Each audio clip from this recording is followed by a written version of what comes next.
पिछले वीडियो में आपने देखा था कि गैंगटॉक का हमारा सफ़र ख़त्म हो चुका था। ढेर सारी यादों के साथ हमने उस खूबसूरत शहर को अलविदा कहा और अब वक्त था कि एक नए सफ़र का। इस बार हमारी मंजिल थी दार्जिलिंग, एक और खूबसूरत जगह, एक और नई कहानी।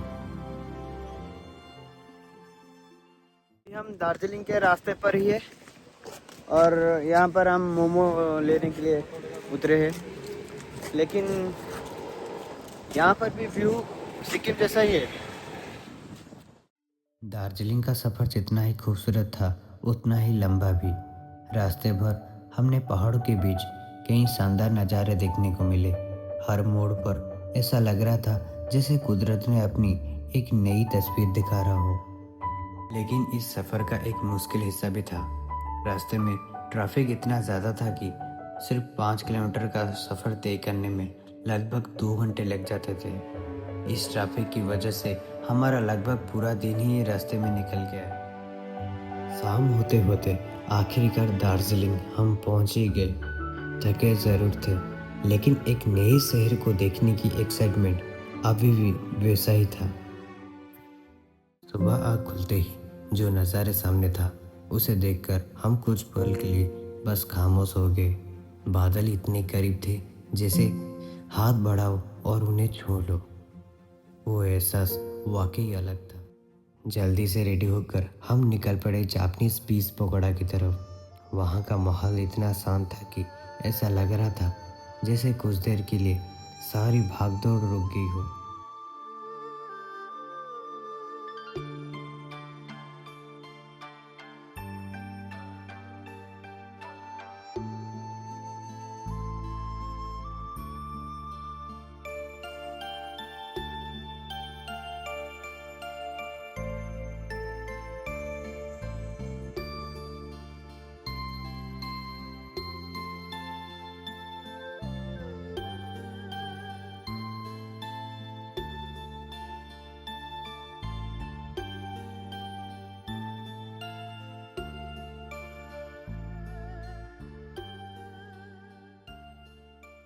मंदिर देखने के बाद हम पास की एक जू को विजिट करने निकल पड़े।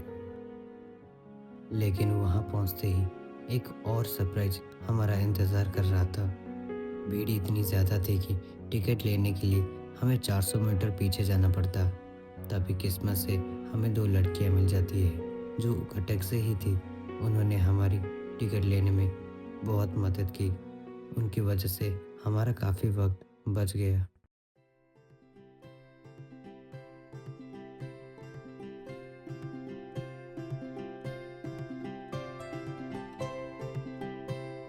जंगल रोते पारिबु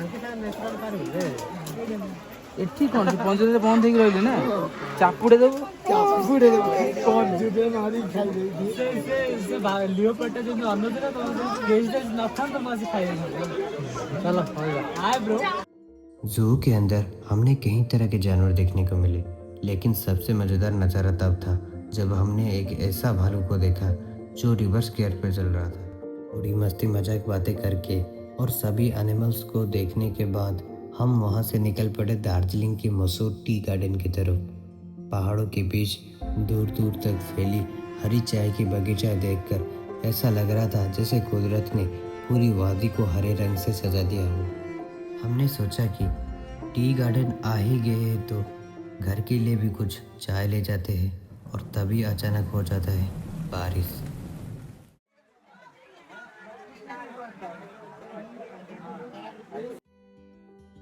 कुछ देर बाद बारिश रुक गया और हम निकल पड़े दार्जिलिंग की लोकल मार्केट को घूमने।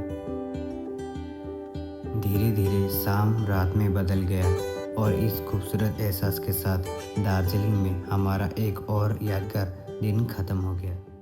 दार्जिलिंग की सबसे अच्छी बात जो मुझे लगा वो था यहाँ के लोगों का पेशेंस और ट्रैफिक के प्रति उनकी डिसिप्लिन। इतना ट्रैफिक होने के बाद भी मैंने किसी को जल्दी में ओवरटेक करते नहीं देखा। हर कोई अपने बारी का इंतज़ार करता है और ट्रैफिक के रूल्स को पूरी ईमानदारी के साथ पालन करता है। डे 2 का सफ़र शुरुआत करने से पहले हमने सोचा कि पहले एक अच्छा सा नाश्ता कर लिया जाए। तो गाइस गुड मॉर्निंग। मैं अभी दार्जिलिंग में हूँ और मैं जा रहा हूँ पाइन ट्री को विज़िट करने।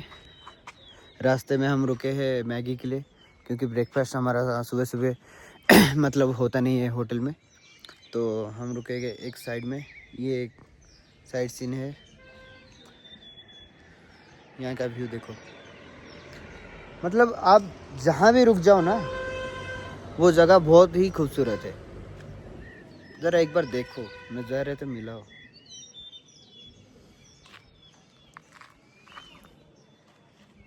मुझे तो यहाँ के बहुत अच्छा लगा, मैं दोबारा आऊँगा। आप लोगों को भी आना चाहिए यहाँ पर। पहले हम पाइन ट्री के पास आ चुके हैं। ये देखो क्या व्यू है, बहुत ठंड है। मैंने जैकेट पहनना भूल गया था। ओ भाई क्या व्यू है, एक नंबर व्यू है, एक नंबर।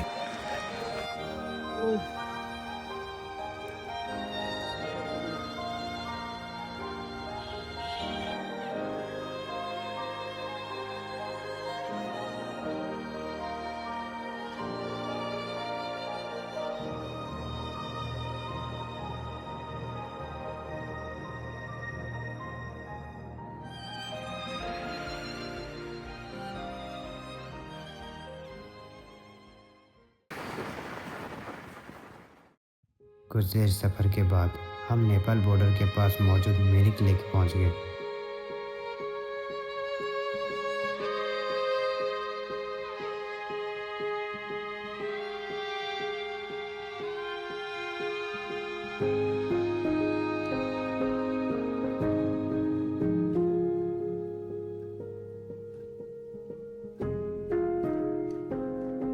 लेक देखने के बाद हम आके पहुंच चुके थे चाय के बगीचे में।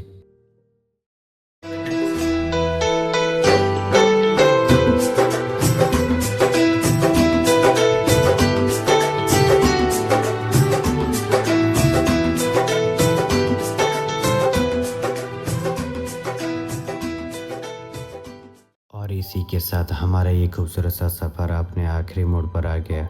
ढेर सारी यादें, नए एक्सपीरियंस और अनगिनत खूबसूरत लम्हों को अपने साथ लेकर हम सही सलामत और खुशी खुशी वापस उड़ीसा लौट आए।